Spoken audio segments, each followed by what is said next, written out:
Oi, gente! Meu nome é Yasmin, eu sou professora e produtora de conteúdo, tanto aqui no YouTube quanto lá no Instagram. Vou deixar aqui para vocês verem o meu arroba lá na outra rede, quem quiser me seguir para estar acompanhando também. Lá eu posto mais frequentemente e aqui eu vou começar a postar vídeos quinzenalmente sobre temas em educação e estudos também, além da rotina de sala de aula. Bom, durante 2023, eu prestei 3 concursos diferentes para a área da educação e passei nos 3. Passei no concurso de professora de biologia do estado de São Paulo, o qual eu estava trabalhando desde o ano passado, mas aí eu fui para a prefeitura, porque eu também passei no concurso PEB 1 da prefeitura aqui da minha cidade, e também prestei para orientador pedagógico, passei, mas não assumi. Então eu comecei a publicar um pouco nas minhas redes sociais, principalmente no Instagram, sobre essas conquistas, né? E com isso, muitas pessoas vieram me pedir ajuda, vieram até mim perguntar como que eu fiz e tudo mais. Então eu decidi criar esse canal para poder criar conteúdos mais densos sobre esse tema e poder ajudar mais vocês, ficar mais de perto, ficar mais perto de vocês para poder ajudar vocês nessa trajetória aí de concursos públicos. Antes de tudo, também é importante frisar que todos os concursos que eu prestei no ano passado, eles eram da banca VUNESP. É uma banca que o pessoal já comenta que é mais tranquila, que é mais coerente com os conteúdos programáticos, e isso facilitou também com que eu me adaptasse a um estilo de prova de questões que eram dessa banca. Também quero aproveitar a oportunidade aqui para agradecer aos 20k lá no Instagram de seguidores que a gente está construindo, que a gente conseguiu alcançar. Essa é uma conquista assim grandiosíssima para mim. Esse canal no YouTube, de certa forma, é um presente, foi uma forma que eu encontrei de retribuir a todas as pessoas que estão me acompanhando lá, tantas que me acompanham há anos já, que eu produzo conteúdo há 3 anos, e também as pessoas que chegaram agora. Então, esse é meu muito obrigada. Antes de dar início ao tema do nosso vídeo de hoje, eu quero deixar muito, mas muito claro, assim, que todos os conselhos, todas as dicas que eu vou passar aqui, elas não são fórmulas milagrosas, tá? Eu não diria que são nem métodos que eu construí, porque de fato eu não consegui construir um método ao longo da minha jornada. Eu passei por algumas dificuldades que eu sempre relato lá no Instagram, então eu não me acho preparada para trazer aqui um método perfeito ou uma fórmula milagrosa para você, professor, professora, passar em um concurso na área da educação.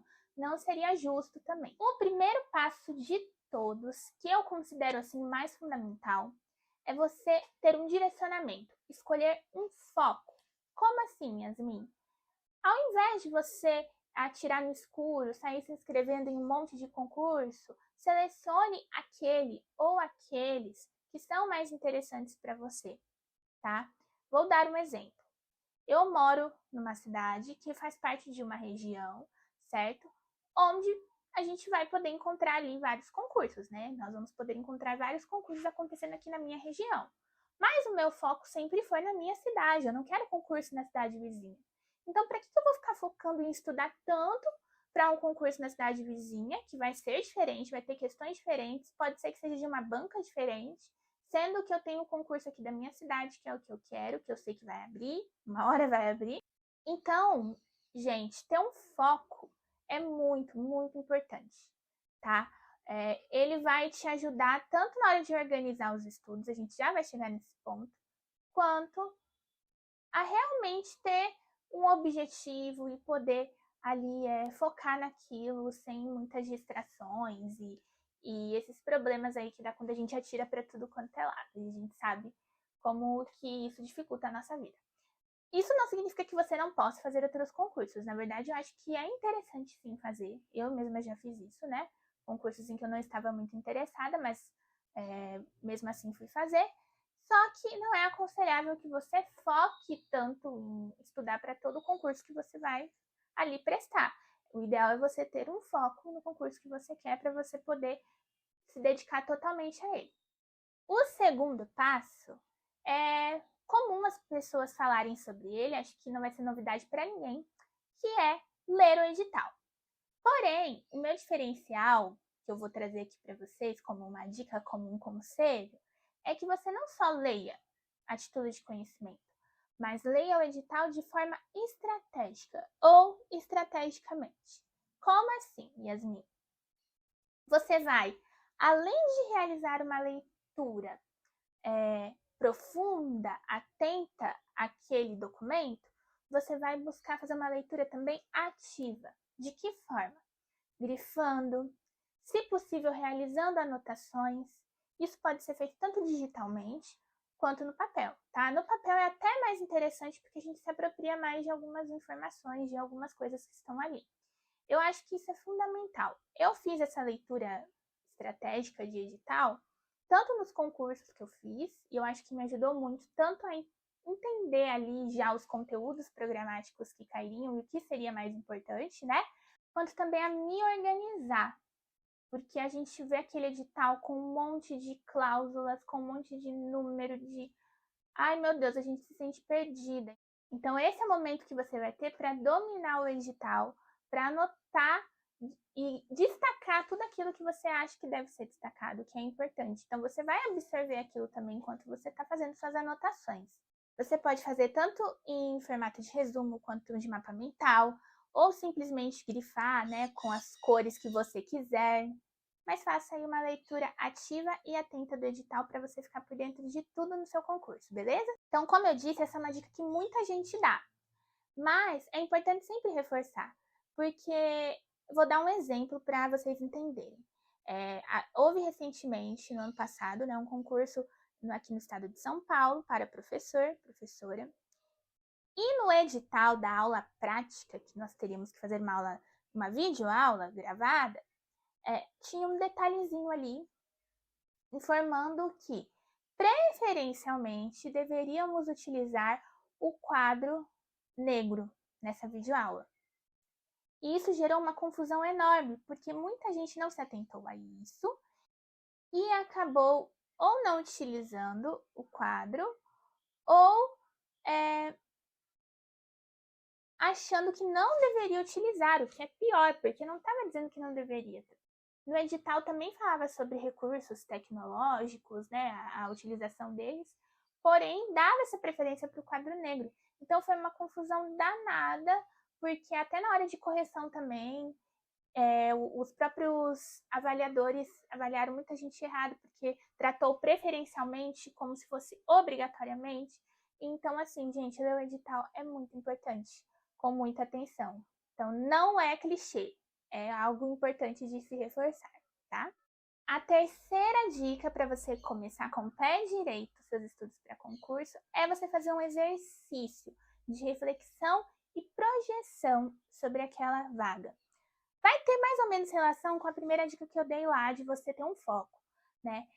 Um foco em algum concurso específico. Por quê? Porque nesse exercício de realização e projeção, o que você vai fazer? Você vai se imaginar já naquele cargo.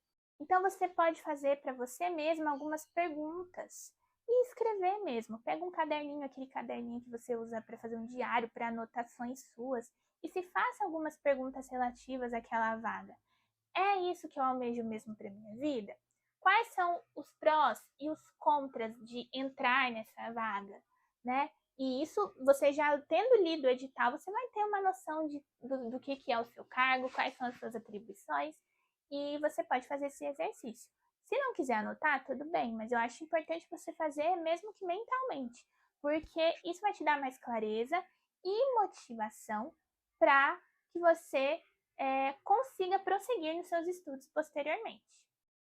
Uma ferramenta que pode te ajudar nesse exercício é o mapa dos sonhos, ou Vision Board, que nada mais é do que você pegar um quadro, uma folha, ou fazer no Canva, né? Juntar ali todas as suas... a materialização dos seus sonhos em forma de imagens ou textos, enfim, tudo que aquele sonho representa para você e colocar ali nesse formato de mapa.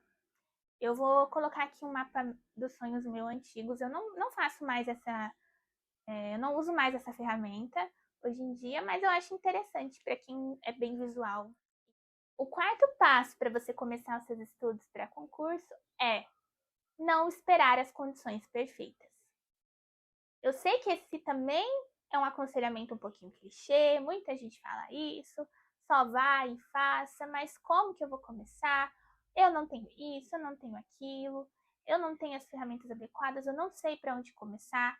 Na verdade, em alguns casos, não vou dizer que são todos, a gente tem que levar em consideração também questões sociais, né, que estão envolvidas aí, nesse ponto aí de poder ter condições, mas eu estou falando daquele caso em que esse não ter condições de começar se torna uma trava, algo que te impede ali mentalmente e não fisicamente, né?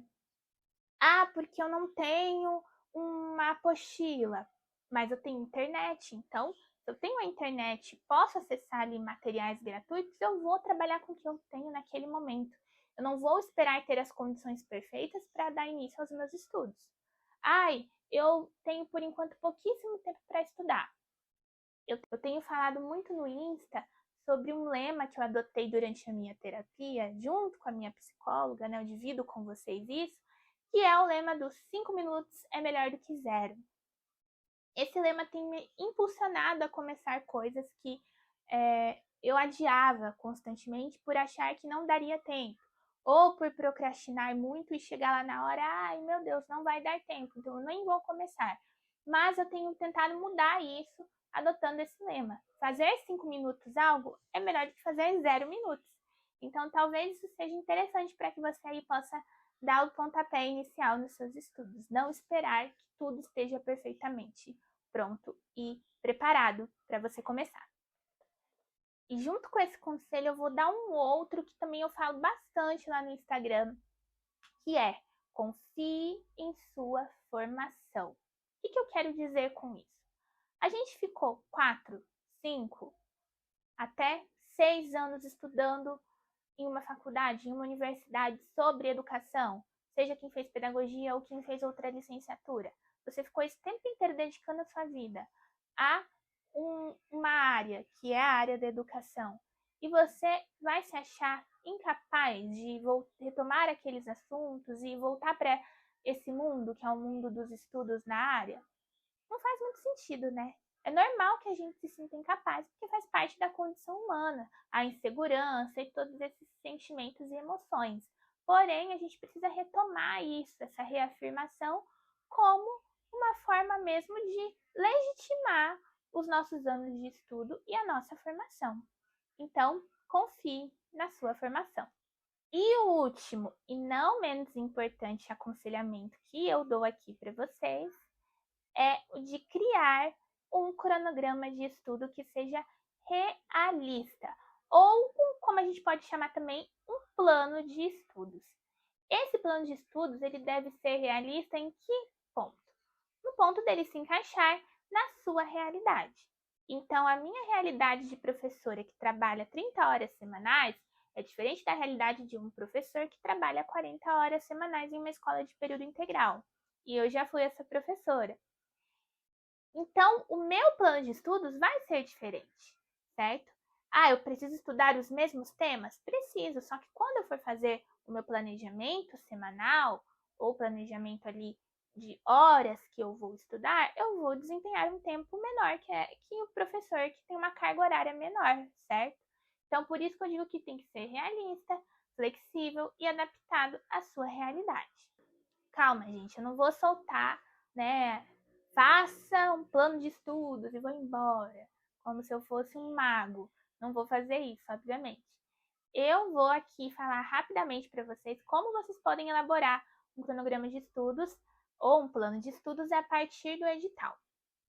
Antes de tudo, você vai lá no conteúdo programático do edital. Geralmente esse conteúdo programático está no final do edital ou eles lançam um outro documento só com esse conteúdo.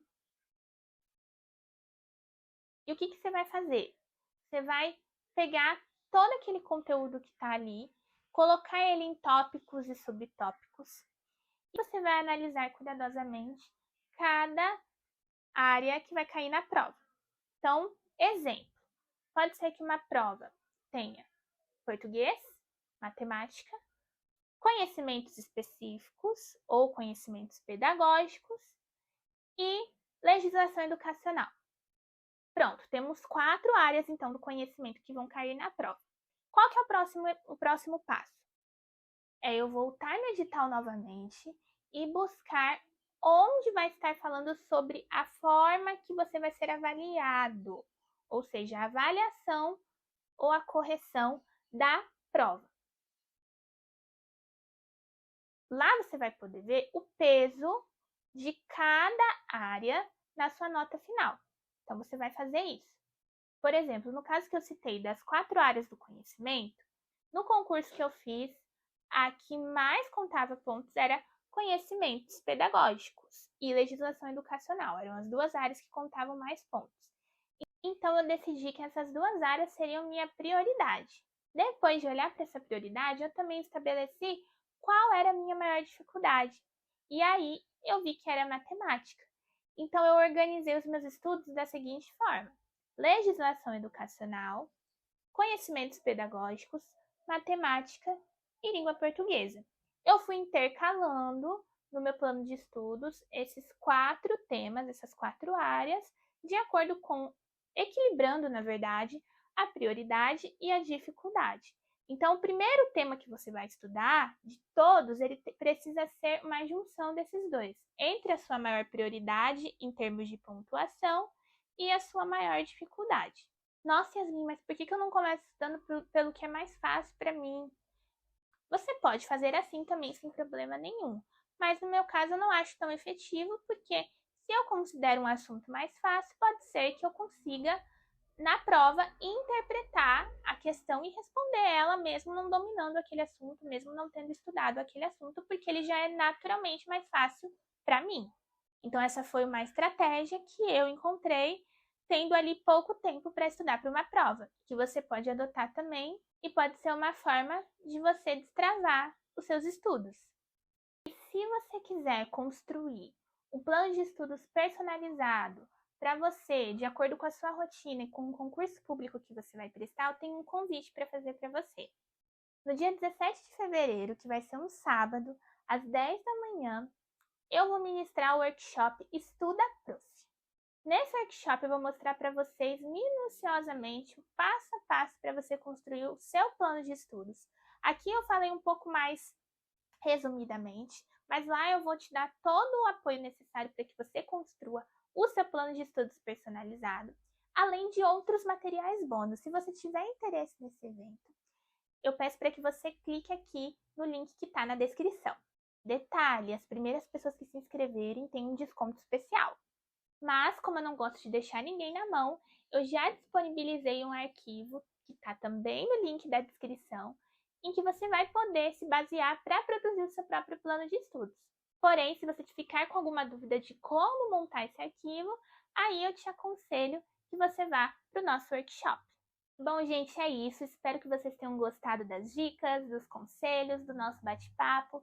Eu mal posso esperar pelo próximo vídeo.